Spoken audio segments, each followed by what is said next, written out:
Една от борбите на оператора е да излъже зрителя, че той не вижда двоизмерен образ, а вижда триизмерен, с което да го убеди, че той всъщност гледа нещо истинско.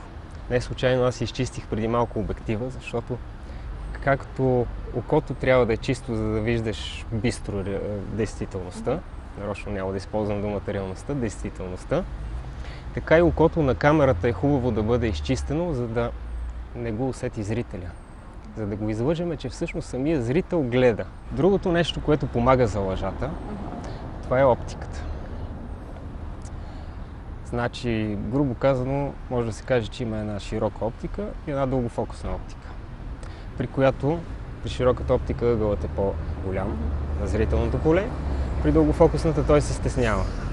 Особеното на тази оптика е, че когато използваме по-широка оптика, планът се отдалечава от нас. А когато е дългофокусна, плановете се сбиват. И така ще използваме тази градинка и да опитаме някои от нещата, ама да помолиме Боян, ще дойдеш ли за съдействие? Първото, което ще опитаме е аз да изтегля камерата назад, за да видим тези дървета дали няма да се приближат към вас. И виждаме, че дърветата вече са почти зад гърба на Боряна и на Боян.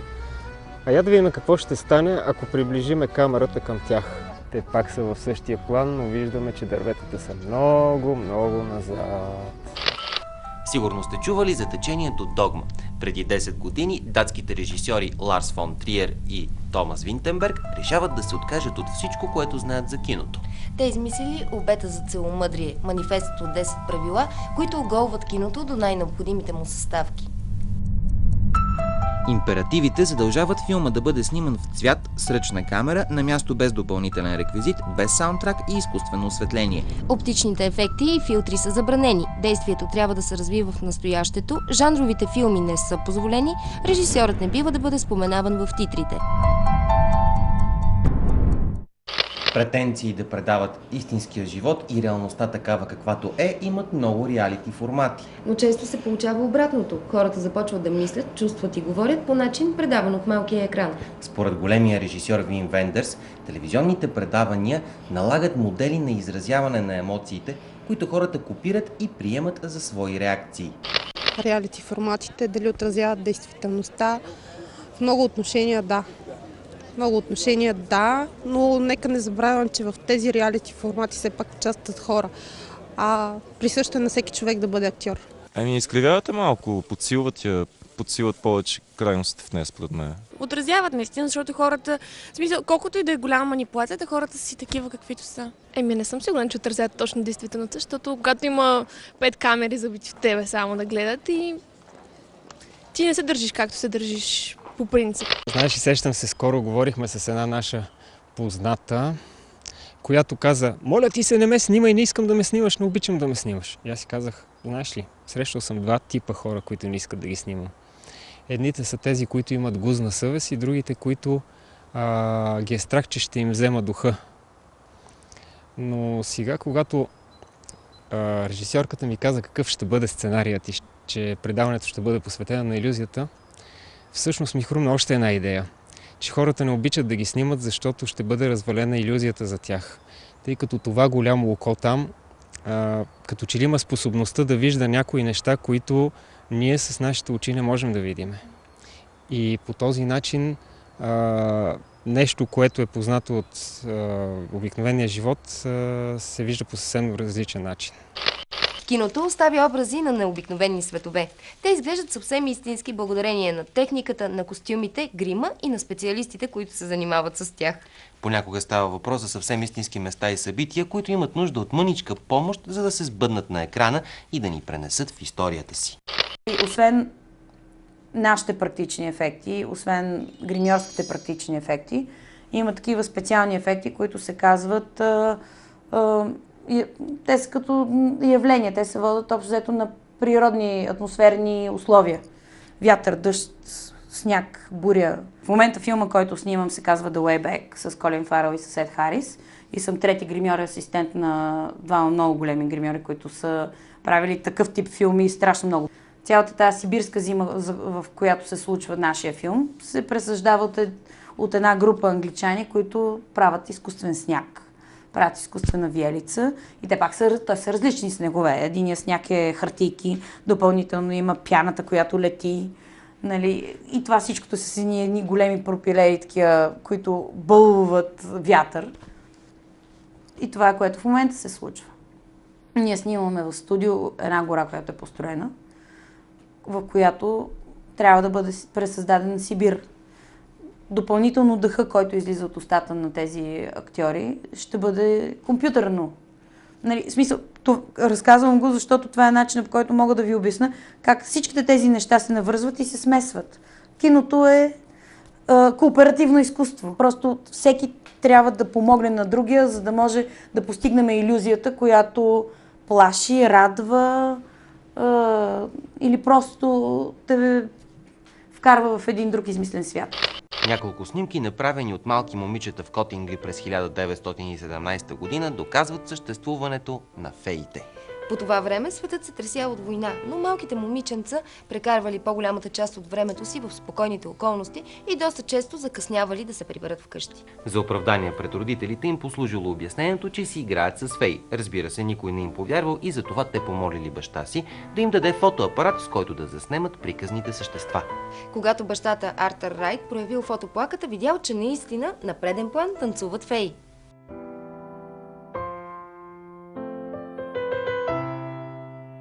Едуард Гарнер, ръководител на теософското общество в графство Йоркшир, показал изображенията на своите лекции като доказателство за съществуването на невидимия свят. Фотографиите се превърнали в истинска сензация, когато сър Артър Конан Дойл написал статия за тях. Много експерти потвърдили, че снимките не са фалшификат. Чак през 1983 година Елси Райт признала, че направили феите сами. Изрязали ги от хартия, а гномът сътворили от глина. Това обаче не означава, че феите не съществуват. Как се създава илюзията в фотографията? В общи линии илюзията е... Според мен няма много илюзия. Няма илюзия в фотографията. Ами, по-скоро има изображение, което се възприема по различен начин. Защото изразените средства, които са използвани, те до някъде допринасят за това външно възприятие.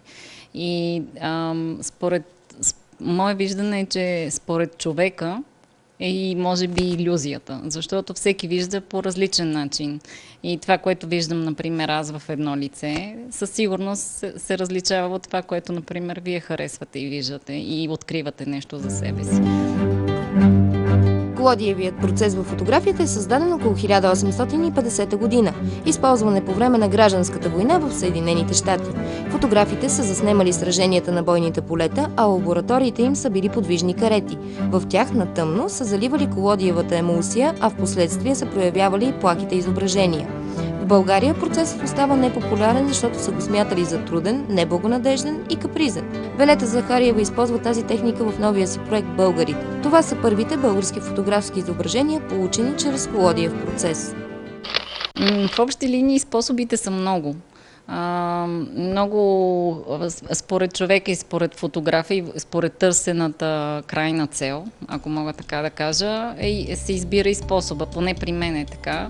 Може да стигнем до крайности, дори да се върнат негативи или пък да се проявяват по различен процес. В обикновена чайна кутийка, например, се слага светлочувствителен хартия, може да бъде или филм. Експонира се на светлина за продължение на примерно 10 или 15 минути, може да стигне и до час.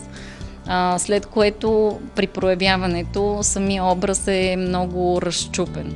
Защото когато се сложи хартията по стените на самата кутийка, се получава леко огъване и по този начин, например, една чисто изправена сграда може да бъде като цигулка, да има овалите на цигулка или примерно да бъде тумбеста, но по този начин пък се стига до абсолютно пречупване и изкривяване на образа.